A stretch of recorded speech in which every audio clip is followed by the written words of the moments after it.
Okay, let's move on to the city council meeting. It was one of my favorite things.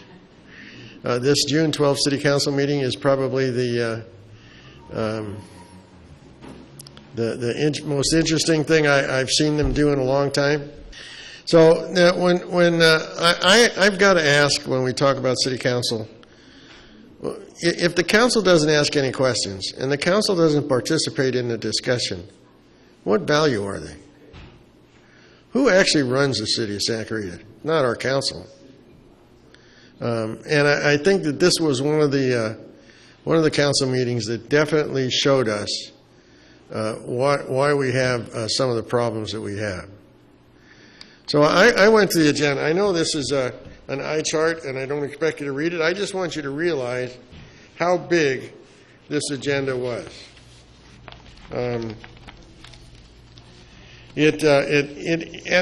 I also want you to realize when they start talking about things on this agenda, the agenda comes out and they say, we're going to go and we're going to approve the minutes of 2 meetings, but you can't see them. You can't see them until after they approve it. So even if they say it, you can't see it. No, they do not. They do not publish the minutes until after they're approved. When could they be viewed?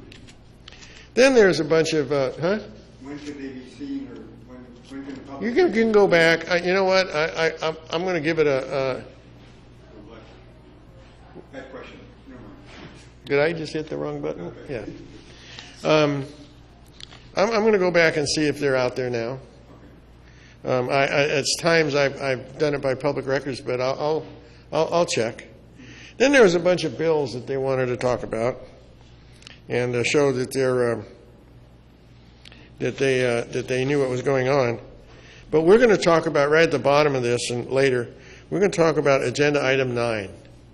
This is how you get things hidden from you in plain view. Agenda item 9 says, reading of an ordinance of the City Council of Santa Clarita, amending Title 14 of the Santa Clarita Municipal Code concerning parks and public places. And it sounds very innocuous, but we'll talk about it a little bit. Then the next page starts talking about annexations and so forth. And the next page, they approved the assessments for every special standards district in the city. Every one. And you just can see that middle section with all those lines. Each one of those was a special standards district. One of them was Shangri-La. We'll look at that in a minute, too. And then they had a bunch more stuff. They were going to talk about Metrolink station repairs, improvements, fuel management for the transit maintenance station, contracts, blah, blah, blah. And we come all the way down here to item 27 on the bottom, which we'll talk about, which was the annual operating budget. 300 and some pages of budget information. And then they went and adjusted every fee in the city. That's the last item on there. It's a very full agenda, isn't it? Boy, that council meeting should have taken a long time. Well, it took a total of 1 hour and 8 minutes.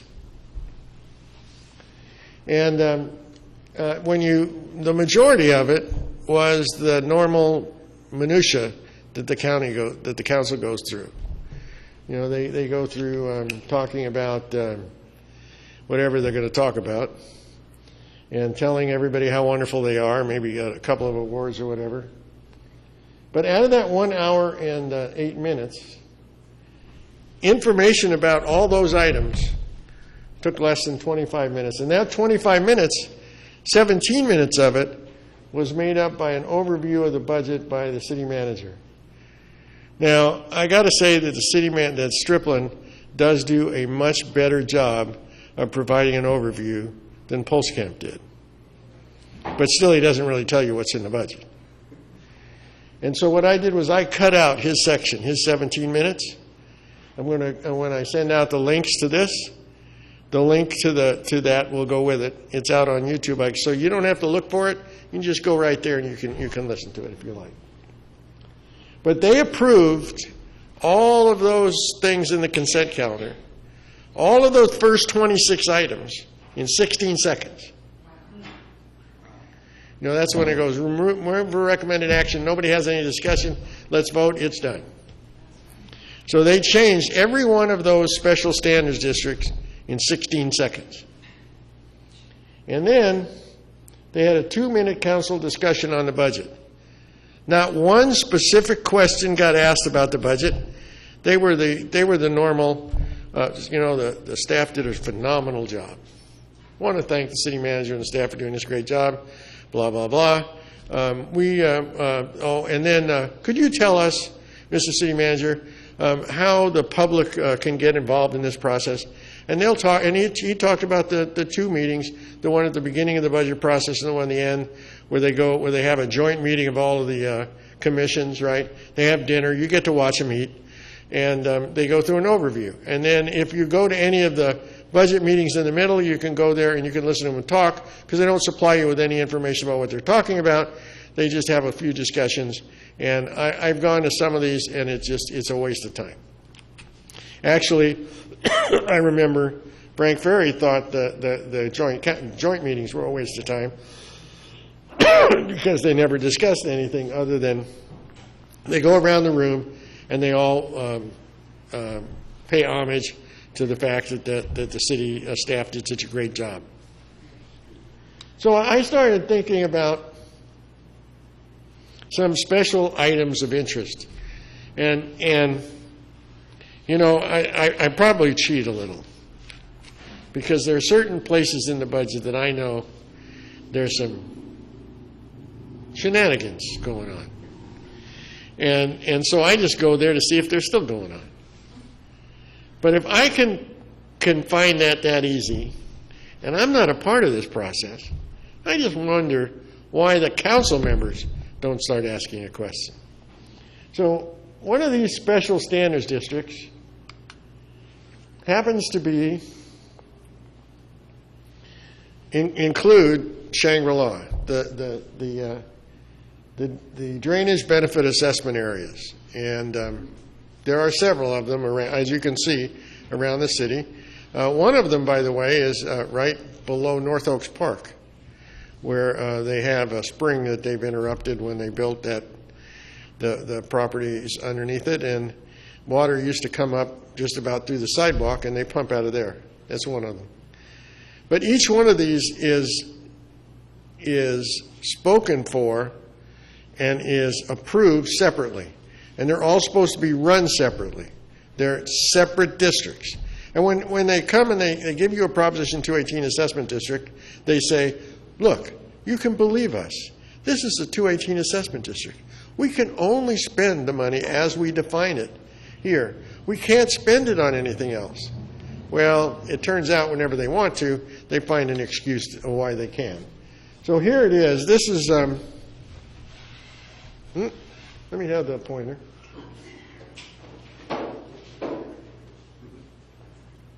This is the summary of drainage benefit assessment districts. Up here, see is Shangri-La. And if you'll notice, the Shangri-La districts and some others are running deep in the red. They spent more money than they're collecting to keep them going. And I've talked to them about this a lot, because those numbers just kept growing. And they said to me, well,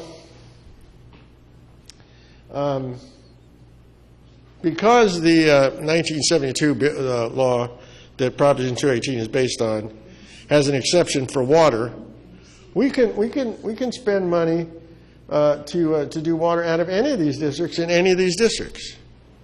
So as you can see, they manage them as a group of districts. They don't manage them as an individual district.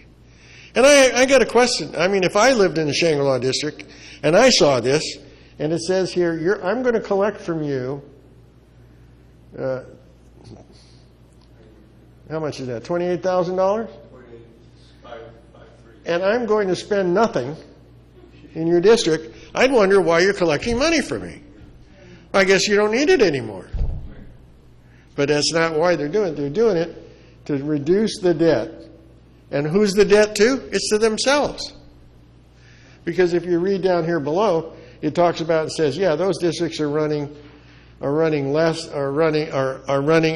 the red, and because of that, the city has to make up the difference. But the city makes up the difference from the other districts. And why did they let them build over that spring anyway? Because that's what cost all this money, and then we had to pick it up so that some developer made a bunch of money. What is wrong with the planning in this city? I don't know. I don't know. It's like put it all on the taxpayers. I don't know. What happened here is that this assessment was set up before they lost the battle with the water agency, and so at that time they were pumping and dumping it into the river. Okay, so all of a sudden they said, no, you can't do that anymore. So they started dumping it into the sewage system. So they had to pay that, plus they had to pay for the fine that they received. So they started taking it out of this district. Well, district just kept going in the red, right? Because the district did not have a cost escalator in it, so they could do it automatically, they didn't want to go back to all of the property owners and say we need more money. So instead, they took it out of the other districts. Now, next time they come to me and say, "Oh, hey, we're going to establish another special district, and we can only spend the money on," I'm not going to believe them. But I don't know why they decided to do that. But sometimes they just hide things in the plain view, and they don't want to discuss it. And does this seem pretty innocuous, doesn't it? Anybody? Nobody had periodic reviews and updates of the city's municipal code are necessary. Changes are needed to language in Title 14 of the city's municipal code concerning parks and other public places to ensure consistency and accuracy and to ensure safe usage of our parks and other public places. Now, why wouldn't the council want to talk about that? You want to know why? Because this is what it really does. Because if you go into their red line version, you'll find that it all has to do with sleeping, camping, eating, cooking, leaving property in the parks or public places.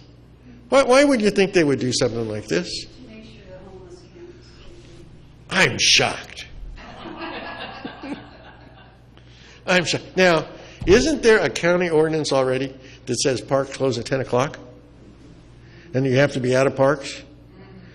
So I can see exactly why the council didn't want to talk about this, right? So instead of being honest and forthright and having a staff report that says, we want more rules against camping and blah, blah, blah, what do? They do this. I was amazed. I wrote an article that's you can read tomorrow in the Gazette when it comes out about homeless stuff as well. And part of it talks about the June 14th Daily News article that reported what the city of Lancaster is doing. And in the city of Lancaster, remember they closed their shelter because they didn't have enough money? So people got back together, and they found a way to get LA County, LA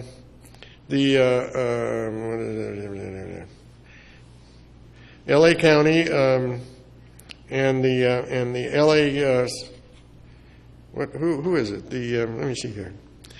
They found a way to find funding to build 327 permanent and temporary units in Lancaster to house homeless individuals. And they were going to break ground by tomorrow. Now, it's not going to help anybody this winter because they say they'll be available by March. And the new campus will serve as a model to provide permanent supportive housing, interim housing and support of on-site services and will help individuals and families stabilize and exit the cycle of homelessness. County documents show the cost of the project to be about $21 million, with funding coming from the Community Development Commission of Los Angeles County, City of Lancaster, Los Angeles Homeless Services Authority, as well as other individuals. So Lancaster, who our guys typically make fun of all the time, seems to be able to work this problem. What do? We pass more laws to try to force homeless people to leave. Okay. And by the way, it also does the other. This cracks me up. If there's one thing I've always been critical of, is the delegation of authority within the city, because there virtually isn't any. And so now in this thing, they removed the delegation of authority for enforcement from the Director of Parks and Rec, and they put it in the hands of the city manager, along with everything else that the city manager makes decisions on. But if you read that real quickly, oops, wrong finger. If you read that real quickly, I thought it was interesting. It says that all of these problems are there, but no person will be cited unless the person engages in the conduct prohibited by this section after having been notified, and then violates it again. So I'm not sure what they're planning, but I think it should have been discussed. I agree. Yes. I just read an article about Santa Barbara area, and I'll get it to you, about they have parking areas for the homeless. Okay. And there's many parks. Okay. And why can't we do something like that? Well, I think that, we're supposed to be compassionate, and we're supposed to have all these highfalutin things.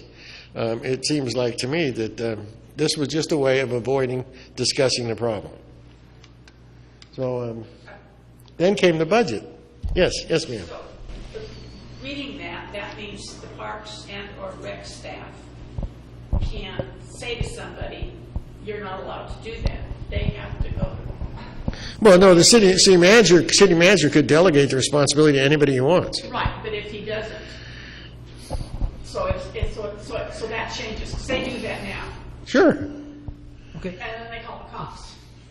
Well, that too. Okay. There was an example of somebody storing stuff on a bike path in Canyon Country. Yeah. And he was there for like a week. And Yeah. That was his home. Yeah. And then he got a 72-hour notice to remove his stuff, and I think that's what that Well, yeah, section I is think talking that about. I think there already were laws and ordinances. I don't really understand why they had to make these new ones. It would have been nice for them to discuss it, but they didn't. Yes, ma'am. I think it would have been nice for them to discuss it too, but I think why they did it was there was that lawsuit down in Orange County it was against the city of Orange, and they said that because they didn't have any rules like this, that the city of Orange could not remove the homeless from their parks unless they found a place to put them all. So they were having to rent hotel rooms to have them moved off. Well, if that's the reason, it would have been awful Yeah. nice for someone to say Right, something. exactly. I mean, they should have discussed it, not try to hide it. But Or at least have... and I have to say that I read that and didn't go into the ordinance, and so yes, I thought it was innocuous. So you are dead right about what people think when they Right, see and, that and stuff. it didn't say anything in the staff report about that either, right? No. So anyway, let's look at this. No questions about the budget, none. No. I don't know. That's from the budget. That's their new organization chart. It's as much as we ever get with no names in it. But certainly, I would think the city council is supposed to be running this. They talk about a city council, city manager form of government. Well, that says that they hire somebody to do the day-to-day operations. Doesn't say they hire somebody to make all the decisions. But what I do is I look at the capital improvement program a lot because the capital improvement program is probably the easiest thing to understand and decipher. And so what they did was they turned around here and they said, look, here's a sample of how we want this capital improvement program stuff to be filled out, and it shows a project, and it defines the project, and it shows how they're going to spend the money all along here, or how they're planning to spend the money all along. And it even had some extra criteria about it. Looked very, very, I mean, if they really supplied this kind of information, you'd really know what was going on. So then I went into the capital improvement program itself, and I looked at the Saugus Library. Now you can see it's far less detailed than the example. But what it shows here is it shows what they intend to spend this year, and then it shows that next year they need another $21 million. Okay? Well, that's all right. That's fine. Why is that okay? Well, if you go and you look at the unfunded capital projects, I know that's an eye chart, so I'm gonna make this section bigger. Whoop, it's a miracle. Here is the $21 million. So, okay, so now I understand you want to build this by 2020. You've spent so much money to date. You need another $21 million. Oh, you need another $21 million next year. You haven't figured out where the funding is coming from. Okay, I mean that's cool. All right, that's something good. But when I saw this, I saw something else. Anybody guess what I saw? I saw that they wanted another $63 million for the sheriff's station. Didn't I hear that we were going to build a new sheriff's station where the city was going to provide the land, and the city was going to put in $32 million, and the county was going to put in 15. Now, how much is 32 and 15? I think it's 47, isn't it? $47 million? And all of a sudden, they're projecting a need for 63 million more? Wow. I would, if I was on the council, I'd be asking questions about that. How about approving the moving of the vehicle Princess's Station of Vista Ranch that was supposed to be done by the developer? And now we're all stuck with it. Mm-hmm. I mean, and then people wonder why our property taxes are going up. So here it is. Here it is. We've got this now. I notice here the sheriff's station here just says design, right? And I looked for the rest of it. Where's the build, construction? It doesn't have any. So I'm probably, if I ask how come the $63 million isn't in here, they would probably tell me, well, it's not in there because this is only design. And then I'd say, well, where's the sheet for construction, right? It's not there. So I thought it was interesting. I know these numbers are a little hard to see, so I'll make them a little bigger. So far, to date, they claim that on this sheriff's station, they have spent $16.7 million in design. And then they're going to spend another $61 million later to build it. That brings it to a grand total of $79.8 million. Wow. I mean, that's a little bigger than 47, isn't it? Do you think that includes the land? Well, they already own the land. So, so, and yeah, it's a design. It didn't say procurement of land. I was reading it. So, if I was on a council, I would certainly be asking about that. And those are just two items. I had others. I don't want to keep you here all night, plus it's almost 9 o'clock. But it's virtually inexcusable, as far as I'm concerned, that our council doesn't engage and do the people's business in public and just sits there and compliments everybody and says, what a great job you did, no matter what happened. So just as a little last piece, when you watch the city manager's discussion of the overview of the budget, and when he says, you know what, we have a balanced on-time budget, and we're spending money, blah, blah, blah, And we only, I don't remember the exact number, something like, we only have $400,000 left at the end of the year. The reason why he only had $400,000 left? Because right down here in the facilities fund, right there, they transfer in $12.2 million. Now, the facilities fund is an interesting fund because if you read the yearly report that the city puts out, you won't find that fund in there. And the reason why you won't find that fund in there is because the accounting standards that they are required to use for the report to the state does not allow you to have a fund that does not have an intended purpose. And this fund has no intended purpose. So when you look at what the balance of the general fund is, you can add this fund as well. And you can tell from the beginning, since the end is larger than the beginning, they're only going to spend a certain amount out of this. And what they're going to spend is nowhere near what they're going to put in. So I don't understand why no one talks about it. I don't understand why we don't get any information about it. I just think that it's, well, there you go. I made it bigger. Isn't that amazing? There it is. $12.2 million is transferred in. And, of course, they don't tell you where. If you look through all of these things, there's transfers in and transfers out. And when they transfer something out, they don't tell you where it's going. And when they transfer in, they don't tell you where it came from. And I'm sure that if you dug deep enough into their accounting paperwork, you could find out. And the balance is going up. By the way, there was also another $10 million put in last year. So this is not something new. So my question is, here's the recap of the meeting for my question is, who's minding the store? Who's minding the store? Who's actually looking at any of this stuff to really determine whether or not we're really doing the right thing? And maybe we are doing the right thing. Who knows? But the whole point of it is that someone should be discussing it. We should be doing the people's business in public. And as far as I'm concerned, we're not. So there you go.